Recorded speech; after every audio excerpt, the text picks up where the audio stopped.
Welcome back. एक बार फिर से आप सबका स्वागत है मेरे यूट्यूब चैनल पे। जैसा कि पिछली वीडियो में आपने देखा था कि मैं बाला टोरनमड़ी से अपना जो साइंटिफिक इवेंट था वो ख़त्म करने के बाद वहाँ से वापस बुडापेस्ट निकला था और वहाँ का सफ़र जो है मैंने ट्रेन में किया था।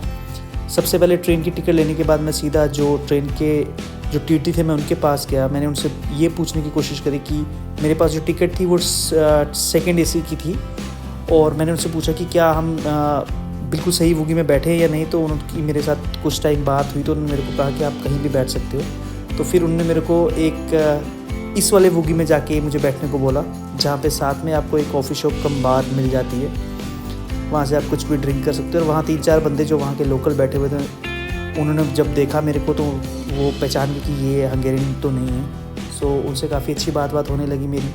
उन्होंने मेरे को बुलाया अपने पास, तो वो पूछने लगे कि आप यहाँ पे कैसे। तो मैंने उन्हें बताया कि मैं एक साइंटिफिक इवेंट अटेंड करने आया था।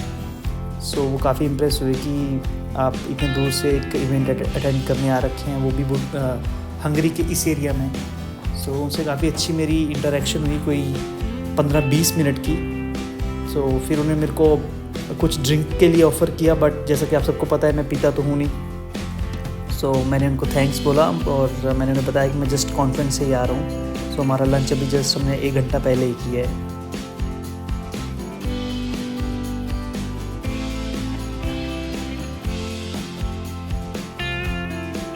एक्चुअली ये भी वापस बुडापेस्ट जा रहे थे और इन्हें बुडा में जाना था। एक्चुअली बुडापेस्ट जो सिटी है वो 2 पार्ट में डिवाइडेड है, एक बुडा में एक पेस्ट में।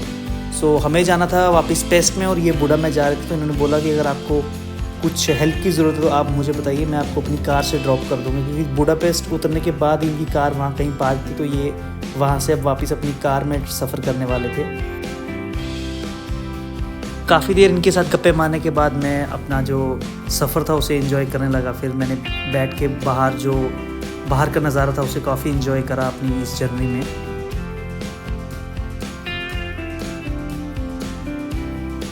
और इस पूरे ट्रिप का जो मेरा सबसे मेमोरेबल मोमेंट था वो ये मोमेंट था जब मैं वहाँ से ट्रेन से उतरा और बाहर मेरी मुलाकात इन लोगों से हुई और ये हमें देख के पहचान गए थे कि हम लोग इंडियन हैं। तो मैं इनके पास गया, मैंने इनसे बहुत सारी बातें करी। तो मुझे इनसे ये पता चला कि ये लोग एक बहुत बड़ा ट्रस्ट यहाँ पे जो सनातन धर्म को प्रमोट करने का चला रहे हैं। जिस जगह पे मेरी कॉन्फ्रेंस थी वहाँ से लगभग 60 किलोमीटर दूर एक छोटा सा गाँव है जो यूरोप का सबसे बड़ा जो हिंदू गांव बन चुका है अभी तक। और मज़े की बात यह है कि कोई भी इंडियन वहाँ पे जाके नहीं बसा, वो खुद लोग जो हैं उन्होंने अपना एक नया गांव बसाया है।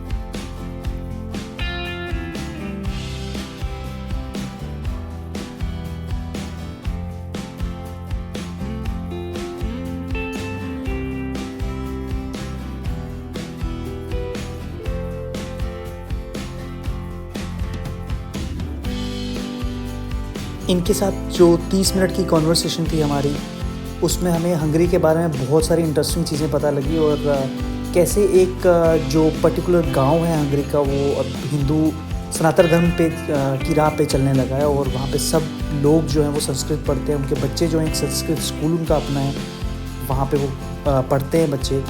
उसके बारे में हम कैसे वहाँ पे जा सकते हैं और कैसे वो हमें होस्ट कर सकते हैं उसके बारे में। ये जो यहाँ पे लड़कियाँ थी, इनमें से एक का नाम मोहिनी था, उन्होंने मेरे को पूरा डिटेल में समझाया कि कैसे आप एडवांस में वहाँ पे अपनी रिजर्वेशन कर सकते हैं और उस गांव को आके आप आराम से आप वहाँ रह सकते हैं, वहाँ अपनी सर्विसेज दे सकते हैं जाके। इनके पूरी डिटेल वीडियो में एक अलग आपको बना के एक मैं अपलोड करूँगा और वो वीडियो आप ज़रूर देखना। बुडापेस्ट में शाम को मैं लगभग 5:30 बजे पहुंचा था और सूरज ऑलमोस्ट ढल ही रहा था वहाँ पे उस टाइम। पूरी सिटी का नज़ारा ही जो है वो देखने लायक बनता था वहाँ पे।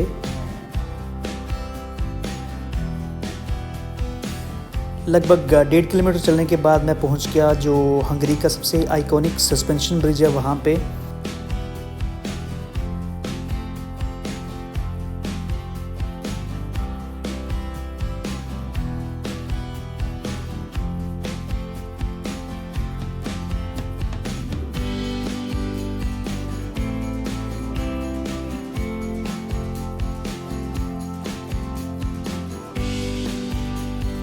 वहाँ पे जस्ट मैं अपनी कुछ फ़ोटोज़ क्लिक कर रहा था और वहाँ पे एक साइड से एक कपल गुज़र रहा था, तो उन्होंने मेरे को रोका वहाँ पे। वो इंडिया लगभग 2-3 बार आ चुके हैं और उन्होंने मेरे से पूछा कि आर यू इंडियन, तो मैंने बताया कि जी हाँ, मैं इंडिया से आ रखा हूँ। तो उन्होंने मेरे को बताया कि हमारी शादी जब हुई थी तो उसके बाद हम लोग शादी से जस्ट कुछ दिनों के बाद हम लोग सीधा इंडिया गए थे, तो इंडिया से हमें खास लगाव है। तो उन्होंने मेरे को बिठाया अपने पास, पूरा बुडापेस्ट की जो उनकी नॉलेज थी वो उन्होंने पूरी मेरे को बुडापेस्ट की जो हिस्ट्री थी वो मेरे को बता दी। तो उन्होंने मेरे को बताया कि आप कहाँ कहाँ विज़िट करो अगर आप यहाँ पे हैं अभी। तो इसके बाद फिर हम सब ने मिलके अपने अपने जो सेल फोन्स थे, मोबाइल्स थे, उसमें हम सब ने अपनी अपनी तस्वीरें ली और एक दूसरे के साथ शेयर करी, और इसी बीच हमारे नंबर भी जो थे वो इनके साथ एक्सचेंज हुए।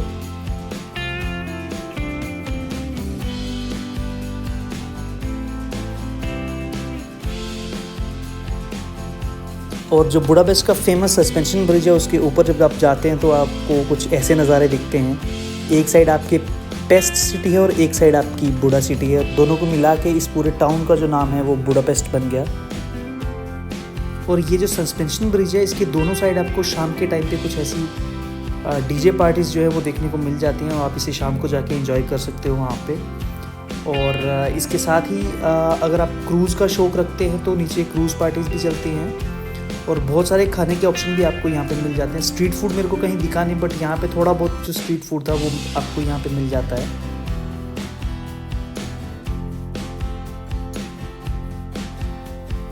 मैंने भी अपनी जो शाम थी वो मैंने इसी दनूब के इस पेस्ट वाली साइड पे शाम को बैठ के जो अपनी इवनिंग थी मैंने गुजारी। और लगभग यहाँ पे मेरे को शाम के 7:30 बज चुके थे। और यहाँ पे पार्टीज़ चल रही थी, और इसके जस्ट 600 मीटर आगे जाके वहाँ पे मुझे एक अलग नज़ारा दिखा। बहुत सारे लोगों के जो जूते थे वहाँ पे एक साइड पे रखे हुए थे। पहले तो मुझे ये लगा कि यहाँ इन्हीं लोगों के जूते हैं ये, बट बाद में मुझे पता चला, वहाँ से एक अंकल से पूछने के बाद पता चला कि ये एक यहाँ पे वॉर हुई थी वर्ल्ड वॉर 2 के टाइम पे, एक मास मैस्केर जो हुआ था यहाँ पे ज्यूइश लोगों का। उनको यहाँ पे मर्डर किया गया था और उनको ठंड के टाइम पे यहाँ अंदर फेंका गया था इस रिवर के अंदर। उनके जूते जो हैं वो आज भी यहाँ पे आपको देखने को मिल जाते हैं। उनकी याद के लिए ये कुछ जूते हैं, और ये लोहे के जूते हैं। ये आप सोच रहे होंगे कि यहाँ से लोग उठा सकते हैं या ये डिस्ट्रॉय क्यों नहीं हुए अभी तक, बट ये जो जूते हैं ये मेटल के हैं और ये फिक्स्ड हैं इस कंक्रीट के अंदर। और ये बहुत सारे लोगों की यहाँ पे फ़ोटोज़ हैं। यहाँ से थोड़ी दूर अगर आप जाते हो तो आपको यूनेस्को की एक जो वर्ल्ड हेरिटेज साइट है हंगरी की, वो दिख जाती है। वहाँ से पहले लेकिन मुझे काफ़ी भूख लग चुकी थी, तो मेरा सबसे पहला जो काम था वो मुझे खाना खाना था। उसके लिए मैं चला गया एक पास के एक रेस्टोरेंट में, और वहाँ पे मैंने एक पिज़्ज़ा और जो फ्राइड पोटैटो हैं, बीइंग ए वेजिटेरियन मेरे लिए यही कुछ ऑप्शन बचे थे, मैंने यही कुछ ऑर्डर किया। और मैंने फिर बुडापेस्ट का जो पिज़्ज़ा था वो अपने डिनर में लिया, और अपना डिनर यहाँ पे बैठ के मैंने एंजॉय करा।